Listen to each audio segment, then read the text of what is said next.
Good afternoon. Thanks so much for coming on this beautiful day.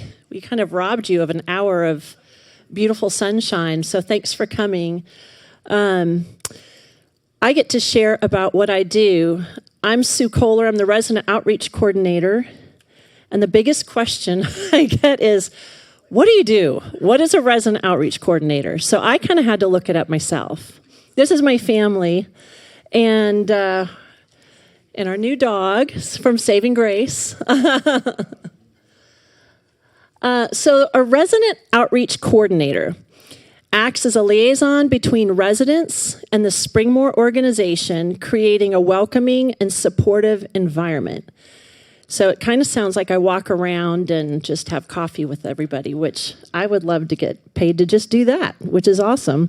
But I get to do a lot of other things, and so I thought I would break it down so that way if you ever have one of these things pop up, you know that you can come to me, at least to start.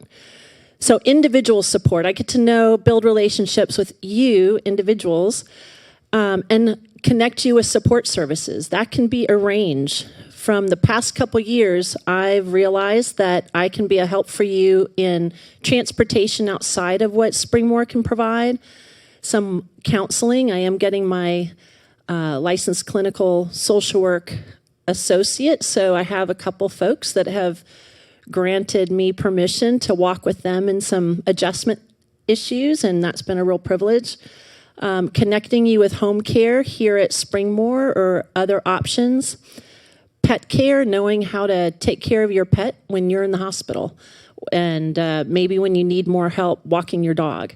So being that resource, connecting you with services outside of Springmore. Some health education, walking with you as you have new diagnoses or changing diagnoses. Hospital visits, you'll see me, or I have an intern this year from NC State, Carolyn Treblecock, and one of us will be coming to visit you and being a resource for you in the hospital. Community connection, I get to work alongside the chaplains in facilitating support groups.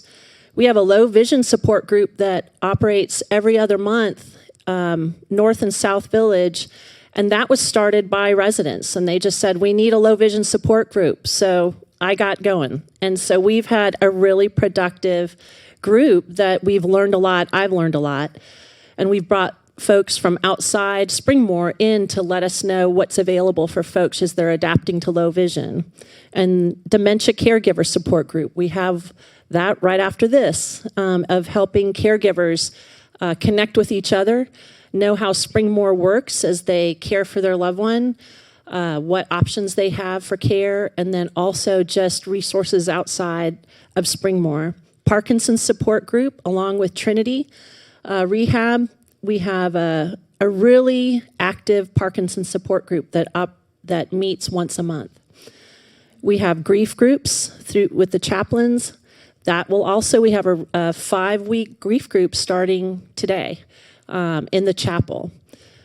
And then we have changes, which sometimes we don't do the best at getting that word out, but that is a really great once a month group in the chapel, the second Tuesday of the month, for just if you need a place, you're going through some adjustments, it could be anything, and you just need a place to come and know that there's people that are going to listen non-judgmentally and just offer support.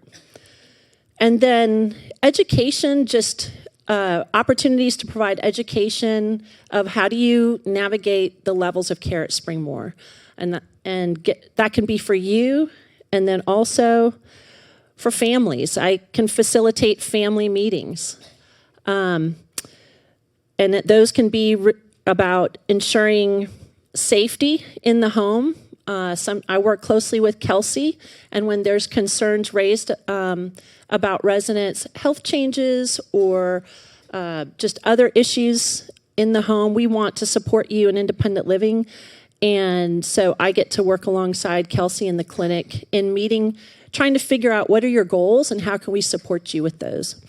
Advanced directives, better understanding living wills and powers of attorney. I'm happy to sit down one-on-one and talk through all that legalese and kind of what are your goals and how do you put it on paper?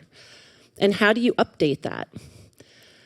Palliative care and hospice. I'm happy to talk you through what do those mean, what do those benefits through Medicare include, how do you get connected with those services, and how do you talk through what are your goals. And driving safety, get to work with Kelsey on that. And then moving within Springmore and helping with that process. It could be helping you actually physically move things, or who do I contact so I can donate my furniture? I can be that person you could call.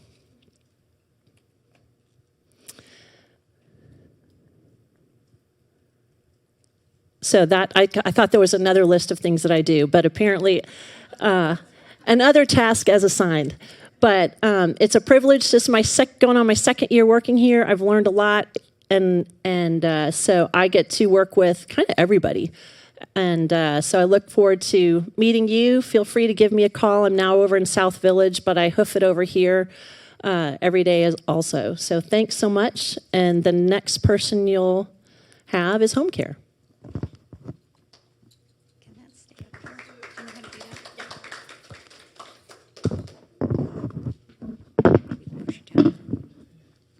Hello. Thank you all for coming today to learn about all of these services. I have been at Springmore, my name's Ellen Davis, for 9.5 years. I know many of you. 6 years I was a clinic nurse, and the last 3 years I've been the RN coordinator for home care services. And I'm so glad they asked me to speak today, not because I like to do public speaking, but because I really love home care, and I think our department. Is this better?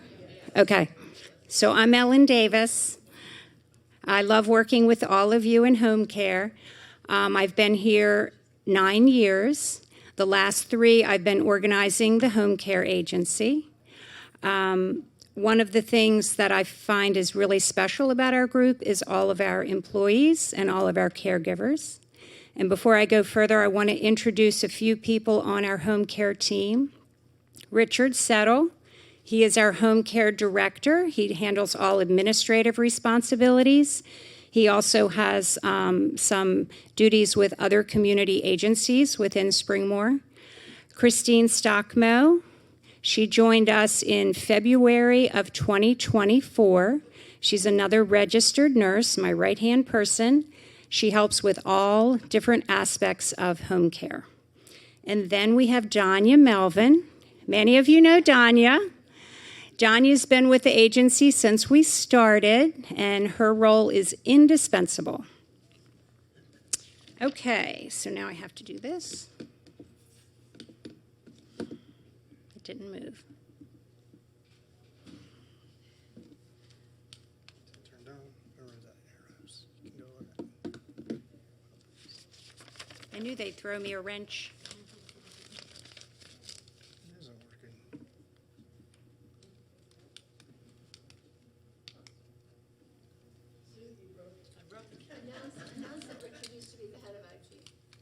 Oh, wait a minute. Hold a second. There you go. So what do I hit each time, that? Yeah, that one right there. Okay. So can you hear me?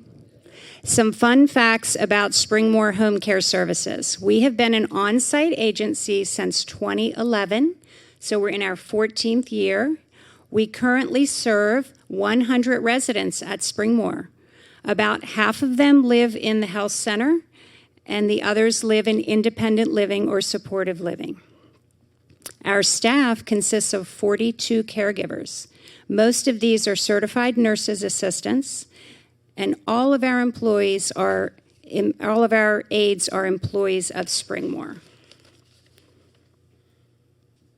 Speaking of, this was taken about a year ago. This is about a third of our staff. You may recognize some of the ladies. And I will pause here and say, this is the heart of home care. These employees really love what they do. All these ladies, we have one gentleman named Sinclair. He works on Saturdays.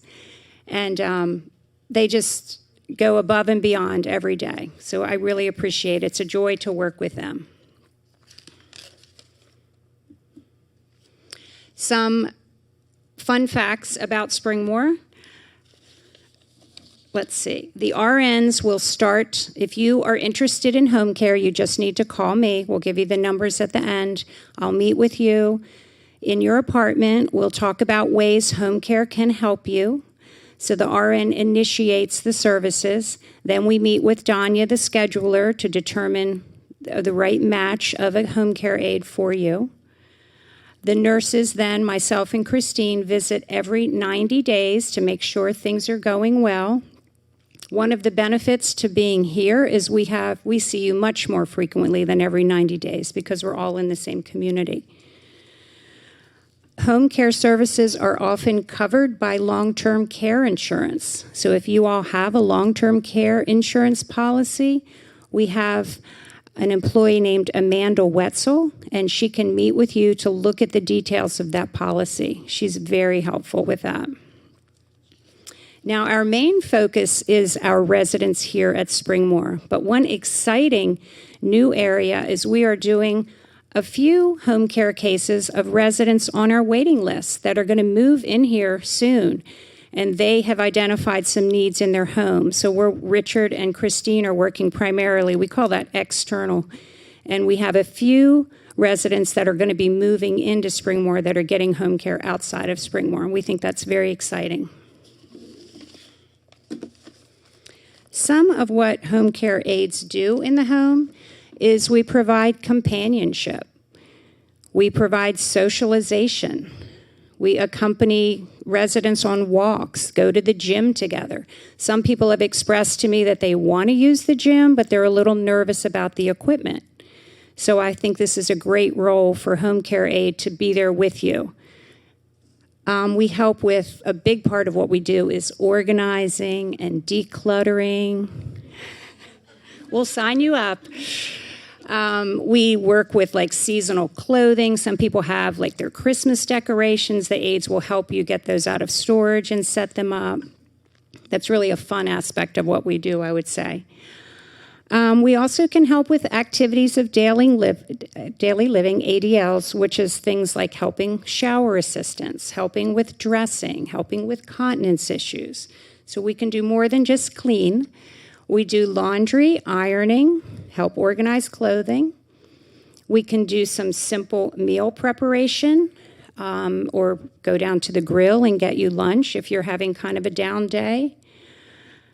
Another area we have started recently is medication reminders as a standalone service. We've always done medication reminders if it happens within our shift. We'll make sure, did you take your medicines? But now you can hire us if you're worried that you're going to forget on a daily basis. We can have an aide just come by to remind you to take your medicines. We can assist with errands. We can accompany you to medical appointments with Springmore Transportation, or if you still have a car, the aide can drive you in your car. We also assist with correspondence, keeping up calendars, keeping appointments, things like that.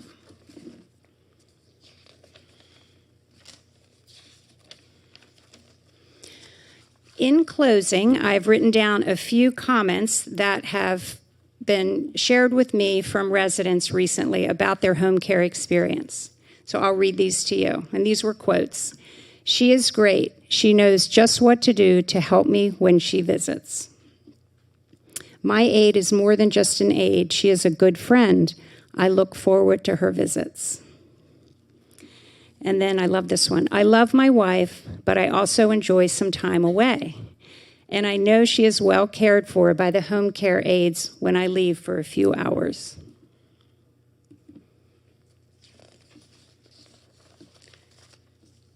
"The office is very helpful and does their best to meet our needs with scheduling, and they know what we need."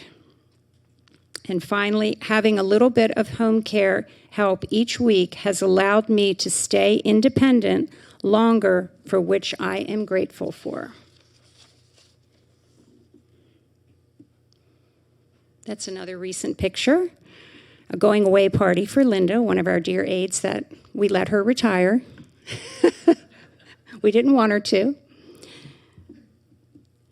So here is our contact information. Richard brought some brochures if you're interested, and I have some business cards. We would love to hear from you if you feel home care could assist you in any way. Thank you.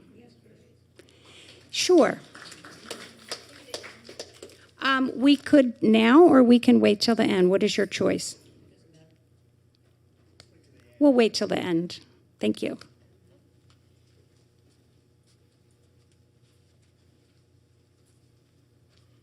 Good afternoon. I am Lori Higgins, one of two full-time chaplains here at Springmore, and we were just commenting that the talks have gone a little bit more quickly than we expected, and we said the preachers will be glad to take our time in speaking. So, spiritual care at Springmore. If you think of support, this is the supportive services portion of Better Together, where we have Sue, the resident outreach coordinator and social worker, and then home care, and then we provide the spiritual care. And here's the difference between clergy. We are both clergy. Both Jim and I are trained. We attended seminary. Seminary trained clergy. I am ordained in the United Methodist Church, and Jim is working on his ordination in the church. We have completed, it's called CPE, Clinical Pastoral Education, which is where we receive chaplaincy training. So what's the difference between clergy and chaplains? We represent a specific faith tradition as clergy, but as chaplains we serve both interfaith and secular needs. Anybody from a non-believer to a believer. And we are trained to offer presence and reflection more than answers. And we provide support not only to the residents, but to the staff as well. And we are fortunate to work with the area clergy, have a wide community here in North Raleigh of area clergy. And we are on call 24/7 for assistance. So what do we do? I tried to think about this. We divided into three areas. Worship. Many of you know we have worship here on Sunday evening at 7 p.m. However, we have services throughout the week. There's communion services, there's a Catholic Mass, there's services in supportive living and in the health center, as well as a chapel held for staff. So we average around 4 or 5 services per week. So we spend time planning and coordinating those. And we'll go through each of these individually. Programming, those are the groups and things that we have, and Jim will speak about those. And pastoral care. So we'll look at each of these individually. Worship. Here's the list of all the worship services. We have Vespers on Sundays. We do have services in the health center, supportive living, and now as the neighborhoods form in the health center, we're beginning to hold services in there as well. We have communion services every Tuesday at 11, the first 3 Tuesdays of the month. And then on the 4th week is the Methodist service. That's the Episcopal Church. There's Catholic Mass Wednesdays at 10. We have special holiday services. In fact, we were just planning our Thanksgiving service. Memorial services. Oftentimes, residents will choose to have their loved ones' memorial services here, and we assist with either the residents' clergy or we will facilitate those as well. We have staff chapel, and then we do have an annual memorial service for the staff. The staff becomes like family, as Ellen was describing, and we will have memorial services where the staff can honor those residents that we've lost.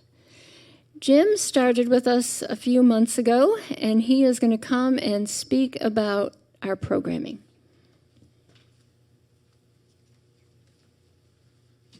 Hi there, can y'all hear me? Oh, yes. Good afternoon. So I've been here, as Lori mentioned, since June. And it's hard to believe that I've been here since June because there's so much that goes on here at Springmore. And I have the privilege of telling you what else we do as chaplains and our programming. And you all have the privilege of participating in these programs. And being here since June, you have so many amenities here. It's a big campus, and so there's a lot of opportunities for you all to be involved. And since this is my first time presenting to you all online and in person, my first slide at Springmore, by a show of hands, who has been a part of chaplain programs that you've seen in the previous slide and on this slide as you are reading it?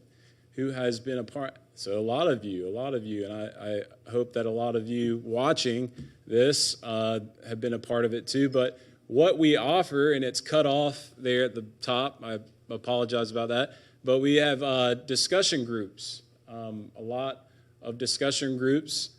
We have Connections that meets every other Thursday, the first and third Thursdays of the month. And Connections is a wonderful opportunity where we just get together and talk about things in the news. It's kind of miscellaneous topics. Sometimes we talk about videos like TED Talks. We do TED Talks. We discuss those, and a lot of times we have articles that we share that come up online, and we discuss them. Who here has been to Connections? Raise your hand. Awesome, yeah. And so we have a good time connecting with one another and just being in community, right? Because that's in the name of Springmore, right? Springmore is a community, and we get connected. And one of those ways is through Connections. So we also have a new thing, relatively new. It's the Men's Fellowship. Any men here been to the Men's Fellowship? Wonderful. We are continuing to grow that meeting, and it's a monthly meeting. We meet both in the South Village and North Village. And this next month in November, while renovations are happening in South Village, we're going to meet in the sunroom in South Village. So hope to see more men at that meeting, and we have discussed a lot of different topics. Last week we had our meeting, and we tried to solve the world's problems, and we did pretty good at it, I think. I think we did. We did. And so we have a lot of topics to discuss, but it's also in tandem with Connections. It's just another way for men to get connected. There seems to be a male loneliness epidemic that you continue to hear about in the news, and this is a way to remedy that here at Springmore. So Men's Fellowship, and we meet once a month on Thursdays at 9 a.m., the third Thursday of the month. Some more opportunities for you in programming. We have more support groups, as Sue Kohler had mentioned. We have the Dementia Caregiver group that I'm having to lead after this, and yeah. So at 3:00 we do that, and is that every other month or just every third Wednesday of the month, yeah. And so we're happy to offer that to you all, you caregivers. And it's a wonderful group where, again, we get connected and we discuss how you can cope with caregiving and giving care, and how you can continue giving that care to your loved one. And we do all kinds of discussion topics is there. So I hope to see anyone available who is a caregiver to be at the meeting after this at 3:00. And we meet in 373, and we take care of your loved ones. We meet in 273, and we take care of your loved ones in 373. So that is what we do. And Dementia Caregiver Group. We also have grief groups, various grief groups. Sue also mentioned Changes. We met yesterday where we tried to solve the world's problems again, but specifically with different types of changes that are going on here at Springmore, here in the world around us, even within our own lives, right? Some folks here who may be dealing with new diagnoses like cancer, or really anything that you may be going through, the changes that maybe you are experiencing in life. We talk about it. It's a way for you to be heard and valued as a human being. So that is a program that we chaplains offer in tandem with with Sue Kohler as well. And studies. We also have different book studies.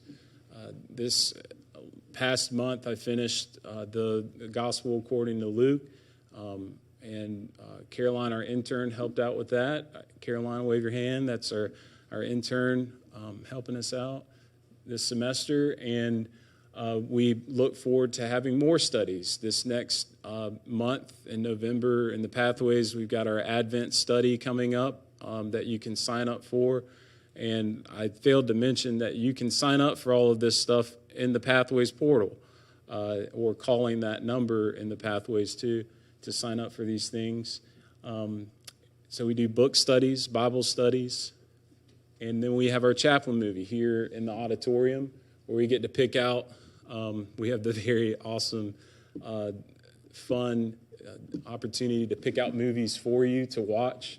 And last month we had The Problem with People, and it was a very, very, very fun, interesting movie. So we have different movies for you to watch. As chaplains, we pick that out for you. So that is at 2:00 monthly in the first Mondays of every month here in the auditorium, and we have snacks and everything for you. So those are our different programming.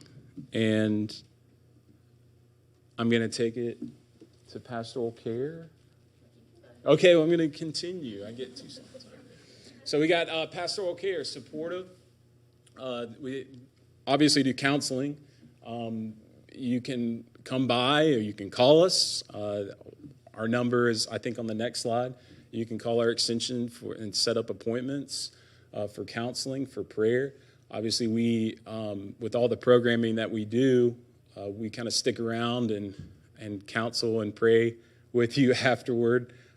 We just try to make ourselves available because we are here for you, for your well-being, whether you're spiritual or not.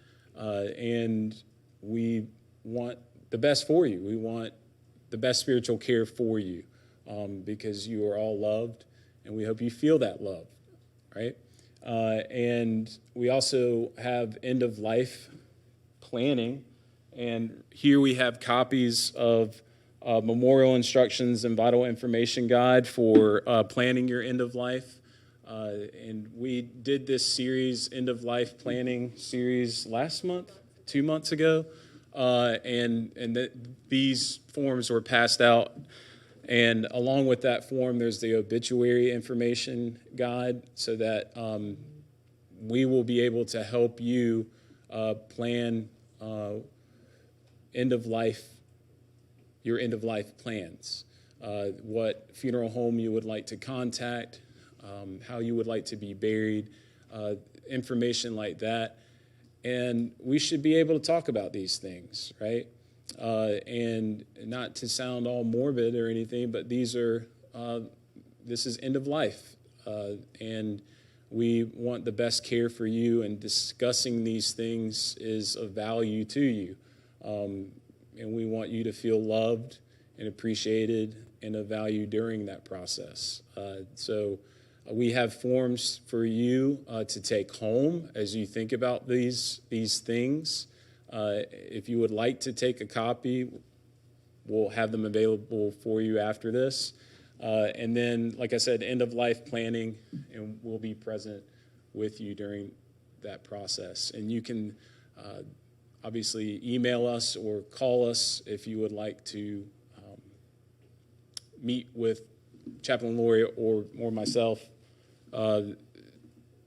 for planning that. You want to do this one? Okay.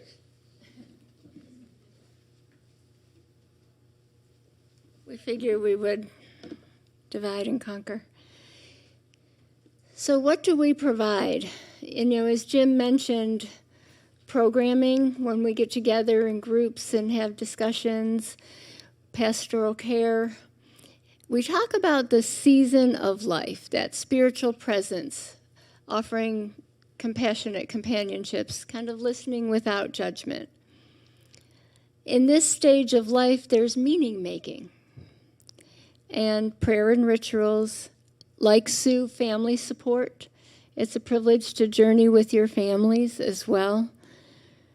And in terms of end-of-life planning, like Jim said, it's a difficult topic to discuss, but once it's done and everybody knows your wishes, it's done and it's one less thing to worry about. And then ethical support if there's difficult decisions, as diagnoses or withdrawal of treatment, we are there to support you in any way. Then next, I think that's our last slide. There we are. We did not do the family picture. I had Jim's up there, but then I couldn't find one that I liked. So there we are. Questions. For any discipline here, are there any questions that you have about any of the services that we offer in terms of supportive services? Christine's got the microphone.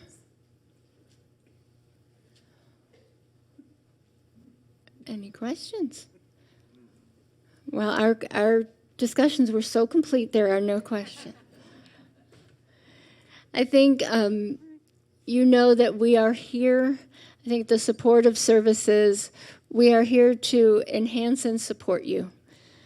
And I think that's the most important thing, is that you feel supported, that you can stop in our offices anytime. I know that's one of my favorite things, is when somebody just stops in and happens in. Or a lot of times people will leave articles or something for us, or this was interesting, you might want to discuss this or something, but just so that you feel supported.